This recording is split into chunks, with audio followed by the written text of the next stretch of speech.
Yakobus. Salam dari Yakobus, hamba Allah dan Tuhan Yesus Kristus, kepada ke-12 suku di perantauan.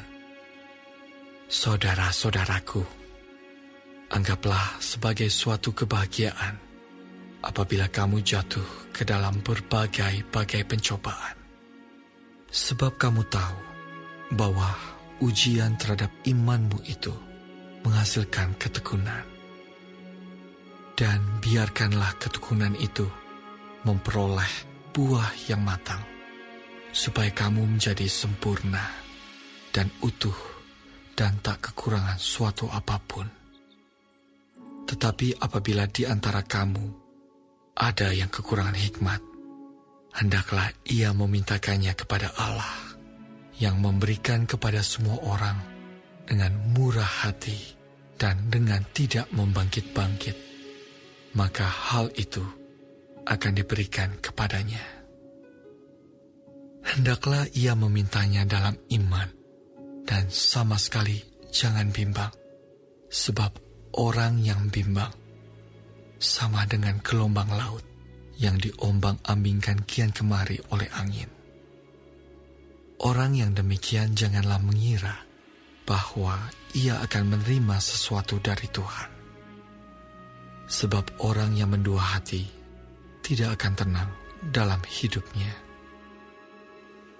Baiklah saudara yang berada dalam keadaan yang rendah, bermegah karena kedudukannya yang tinggi, dan orang kaya karena kedudukannya yang rendah. Sebab ia akan lenyap seperti bunga rumput. Karena matahari terbit dengan panas yang terik dan melayukan rumput itu, sehingga gugurlah bunganya dan hilanglah semaraknya. Demikian jugalah halnya dengan orang kaya. Di tengah-tengah segala usahanya, ia akan lenyap. Berbahagialah orang yang bertahan dalam pencobaan, sebab apabila ia sudah tahan uji, ia akan menerima mahkota kehidupan yang dijanjikan Allah kepada barang siapa yang mengasihi Dia. Apabila seorang dicobai, janganlah ia berkata, "Pencobaan ini datang dari Allah," sebab Allah tidak dapat dicobai oleh yang jahat, dan ia sendiri tidak mencobai siapapun. Tetapi tiap-tiap orang dicobai oleh keinginannya sendiri, karena ia diseret dan dipikat olehnya. Dan apabila keinginan itu telah dibuahi, ia melahirkan dosa. Dan apabila dosa itu sudah matang, ia melahirkan maut. Saudara-saudara yang kukasihi, janganlah sesat. Setiap pemberian yang baik dan setiap anugerah yang sempurna datangnya dari atas, diturunkan dari Bapa segala terang. Padanya tidak ada perubahan atau bayangan karena pertukaran. Atas kehendaknya sendiri, ia telah menjadikan kita oleh firman kebenaran, supaya kita pada tingkat yang tertentu menjadi anak sulung di antara semua ciptaannya. Hai saudara-saudara yang kukasihi, ingatlah hal ini. Setiap orang hendaklah cepat untuk mendengar, tetapi lambat untuk berkata-kata, dan juga lambat untuk marah. Sebab amarah, manusia tidak mengerjakan kebenaran di hadapan Allah. Sebab itu, buanglah segala sesuatu yang kotor dan kejahatan yang begitu banyak itu, dan terimalah dengan lemah lembut firman yang tertanam di dalam hatimu, yang berkuasa menyelamatkan jiwamu. Tetapi hendaklah kamu menjadi pelaku firman, dan bukan hanya pendengar saja. Sebab jika tidak demikian, kamu menipu diri sendiri. Sebab jika seorang hanya mendengar firman saja dan tidak melakukannya, ia adalah seumpama seorang yang sedang mengamat-ngamati mukanya yang sebenarnya di depan cermin. Baru saja ia memandang dirinya, ia sudah pergi, atau ia segera lupa bagaimana rupanya. Tetapi barang siapa meneliti hukum yang sempurna, yaitu hukum yang memerdekakan orang, dan ia bertekun di dalamnya, jadi bukan hanya mendengar untuk melupakannya, tetapi sungguh-sungguh melakukannya, ia akan berbahagia oleh perbuatannya. Jikalau ada seorang menganggap dirinya beribadah, tetapi tidak mengekang lidahnya, ia menipu dirinya sendiri, maka sia-sialah ibadahnya. Ibadah yang murni dan yang tak bercacat di hadapan Allah Bapa kita ialah mengunjungi yatim piatu dan janda-janda dalam kesusahan mereka, dan menjaga supaya dirinya sendiri tidak dicemarkan oleh dunia.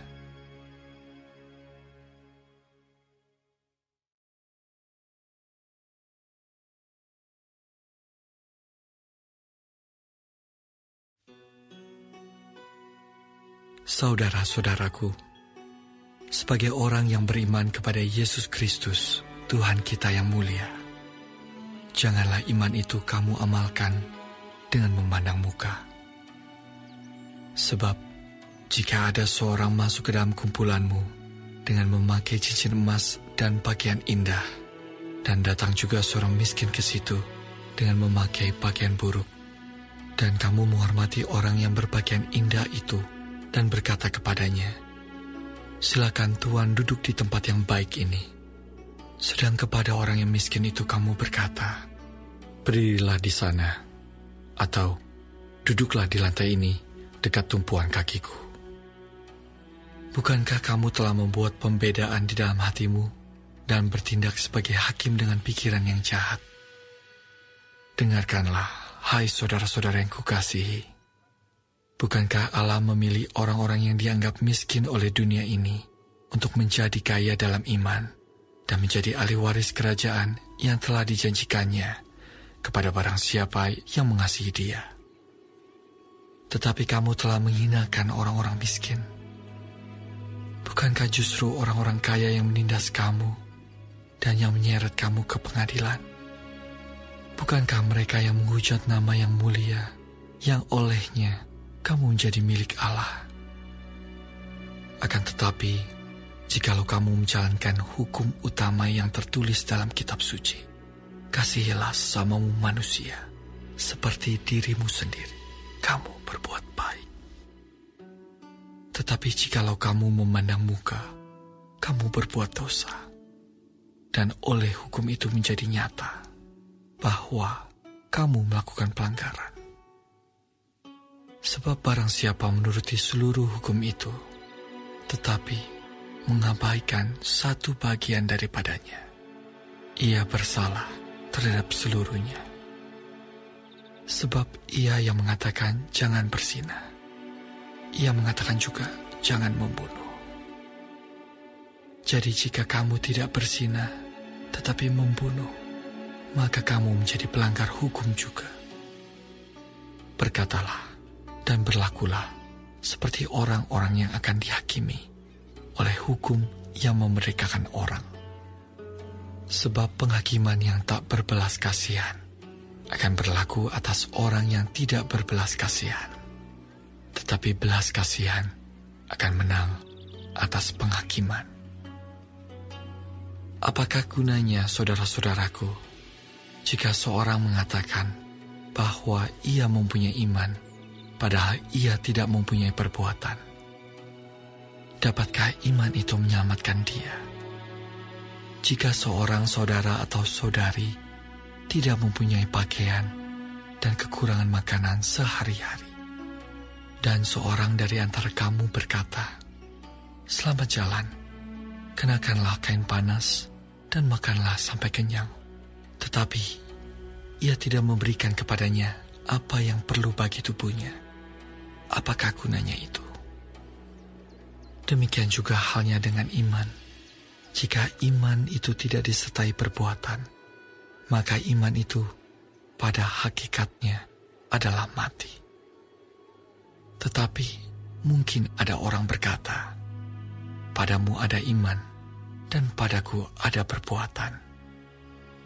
Aku akan menjawab dia, tunjukkanlah kepadaku imanmu itu tanpa perbuatan, dan aku akan menunjukkan kepadamu imanku dari perbuatan-perbuatanku. Engkau percaya bahwa hanya ada satu Allah saja, itu baik. Tetapi setan-setan pun juga percaya akan hal itu, dan mereka gemetar. Hai manusia yang bebal, maukah engkau mengakui sekarang bahwa iman tanpa perbuatan adalah iman yang kosong? Bukankah Abraham bapa kita dibenarkan karena perbuatan-perbuatannya ketika ia mempersembahkan Ishak anaknya di atas mezbah? Kamu lihat bahwa iman bekerja sama dengan perbuatan-perbuatan, dan oleh perbuatan-perbuatan itu iman menjadi sempurna. Dengan jalan demikian, genaplah nas ia mengatakan, lalu percayalah Abraham kepada Allah. Maka Allah memperhitungkan hal itu kepadanya sebagai kebenaran. Karena itu, Abraham disebut sahabat Allah. Jadi kamu lihat bahwa manusia dibenarkan karena perbuatan-perbuatannya, dan bukan hanya karena iman. Dan bukankah demikian juga Rahab, pelacur itu, dibenarkan karena perbuatan-perbuatannya ketika ia menyembunyikan orang-orang yang disuruh itu di dalam rumahnya, lalu menolong mereka lolos melalui jalan yang lain. Sebab seperti tubuh tanpa roh adalah mati, demikian jugalah iman tanpa perbuatan-perbuatan adalah mati.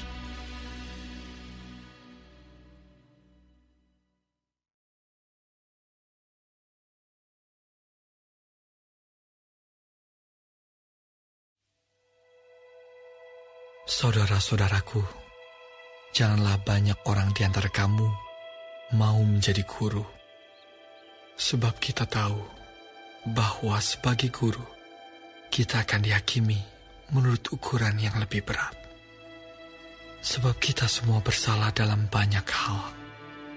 Barang siapa tidak bersalah dalam perkataannya, ia adalah orang sempurna, yang dapat juga mengendalikan seluruh tubuhnya. Kita mengenakan kekang pada mulut kuda, sehingga ia menuruti kehendak kita. Dengan jalan demikian, kita dapat juga mengendalikan seluruh tubuhnya. Dan lihat saja kapal-kapal, walaupun amat besar dan digerakkan oleh angin keras, namun dapat dikendalikan oleh kemudi yang amat kecil, menurut kehendak jurumudi. Demikian juga lidah, walaupun suatu anggota kecil dari tubuh, namun dapat memegahkan perkara-perkara yang besar. Lihatlah, betapapun kecilnya api, ia dapat membakar hutan yang besar. Lidah pun adalah api. Ia merupakan suatu dunia kejahatan dan mengambil tempat di antara anggota-anggota tubuh kita sebagai sesuatu yang dapat menodai seluruh tubuh dan menyalakan roda kehidupan kita, sedang ia sendiri dinyalakan oleh api neraka. Semua jenis binatang liar, burung-burung, serta binatang-binatang menjalar, dan binatang-binatang laut dapat dijinakan dan telah dijinakan oleh sifat manusia. Tetapi tidak seorang pun yang berkuasa menjinakkan lidah. Ia adalah sesuatu yang buas, yang tak terkuasai, dan penuh racun yang mematikan. Dengan lidah kita memuji Tuhan Bapa kita, dan dengan lidah kita mengutuk manusia yang diciptakan menurut rupa Allah. Dari mulut yang satu keluar berkat dan kutuk. Hal ini, saudara-saudaraku, tidak boleh demikian terjadi.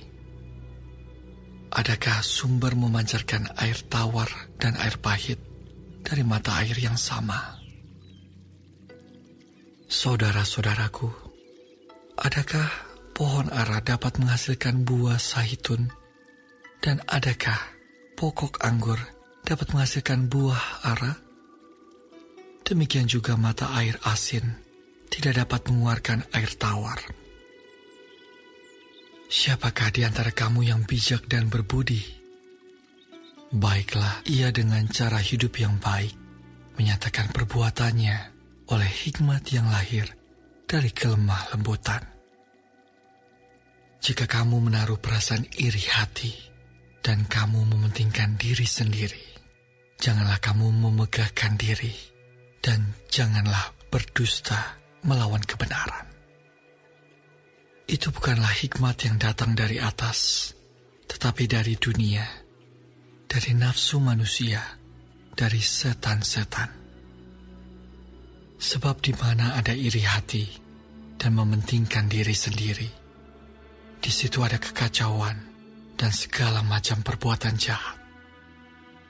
Tetapi hikmat yang dari atas adalah pertama-tama murni, selanjutnya pendamai, peramah, penurut, penuh belas kasihan, dan buah-buah yang baik, tidak memihak dan tidak munafik. Dan buah yang terdiri dari kebenaran ditaburkan dalam damai untuk mereka yang mengadakan damai.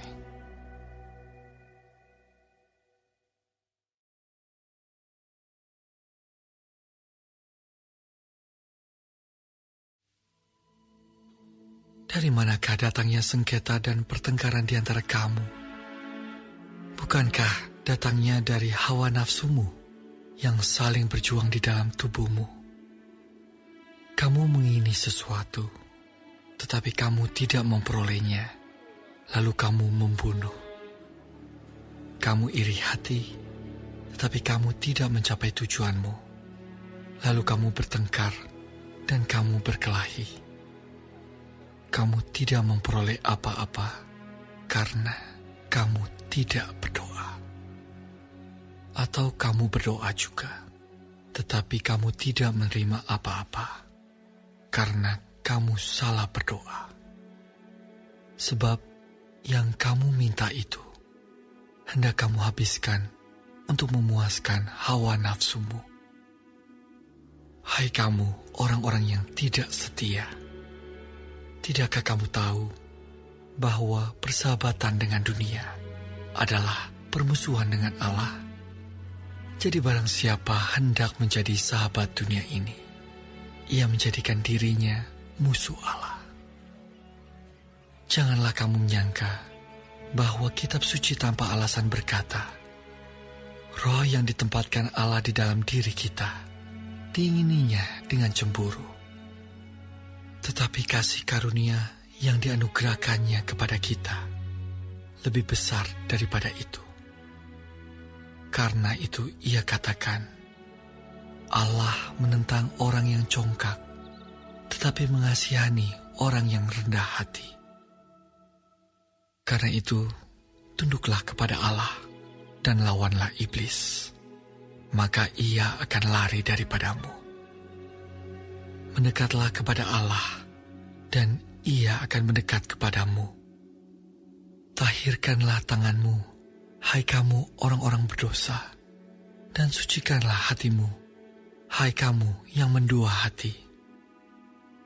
Sadarilah kemalanganmu, berduka cita, dan merataplah. Hendaklah tertawamu kamu ganti dengan ratap, dan sukacitamu dengan duka cita. Rendahkanlah dirimu di hadapan Tuhan, dan ia akan meninggikan kamu. Saudara-saudaraku, janganlah kamu saling memfitnah. Barang siapa memfitnah saudaranya atau menghakiminya, ia mencela hukum dan menghakiminya. Dan jika engkau menghakimi hukum, maka engkau bukanlah penurut hukum, tetapi hakimnya. Hanya ada satu pembuat hukum dan hakim, yaitu Dia yang berkuasa menyelamatkan dan membinasakan. Tetapi siapakah engkau, sehingga engkau mau menghakimi sesamamu manusia? Jadi sekarang, hai kamu yang berkata, hari ini atau besok kami berangkat ke kota Anu, dan di sana kami akan tinggal setahun dan berdagang serta mendapat untung. Sedang kamu tidak tahu apa yang akan terjadi besok. Apakah arti hidupmu? Hidupmu itu sama seperti uap yang sebentar saja kelihatan, lalu lenyap. Sebenarnya kamu harus berkata, jika Tuhan mengendakinya, kami akan hidup dan berbuat ini dan itu. Tetapi sekarang kamu memegahkan diri dalam congkakmu, dan semua kemegahan yang demikian adalah salah. Jadi jika seorang tahu bagaimana ia harus berbuat baik, tetapi ia tidak melakukannya, ia berdosa.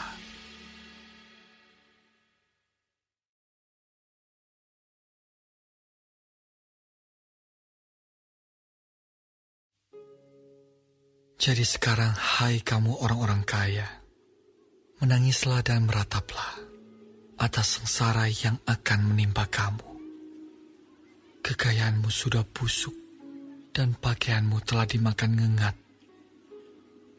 Emas dan perakmu sudah berkarat, dan karatnya akan menjadi kesaksian terhadap kamu, dan akan memakan dagingmu seperti api. Kamu telah mengumpulkan harta pada hari-hari yang sedang berakhir.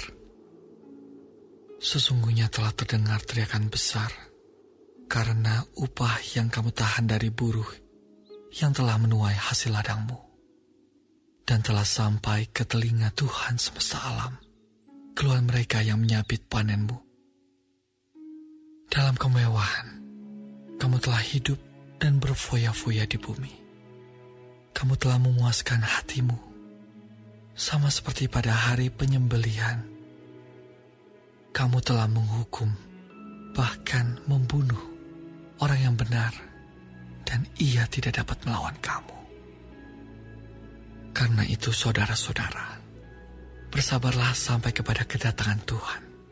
Sesungguhnya petani menantikan hasil yang berharga dari tanahnya, dan ia sabar sampai telah turun hujan musim gugur dan hujan musim semi. Kamu juga harus bersabar dan harus meneguhkan hatimu, karena kedatangan Tuhan sudah dekat. Saudara-saudara, janganlah kamu bersungut-sungut dan saling mempersalahkan, supaya kamu jangan dihukum. Sesungguhnya, hakim telah berdiri di ambang pintu. Saudara-saudara, turutilah teladan penderitaan dan kesabaran para nabi yang telah berbicara demi nama Tuhan. Sesungguhnya kami menyebut mereka berbahagia, yaitu mereka yang telah bertekun.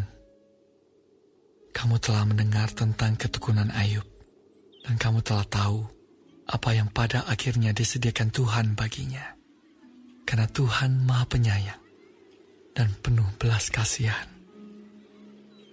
Tetapi yang terutama, saudara-saudara, janganlah kamu bersumpah demi surga maupun demi bumi atau demi sesuatu yang lain.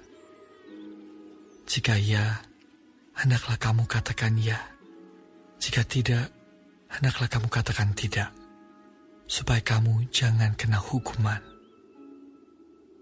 Kalau ada seorang di antara kamu yang menderita, baiklah ia berdoa. Kalau ada seorang yang bergembira, baiklah ia menyanyi.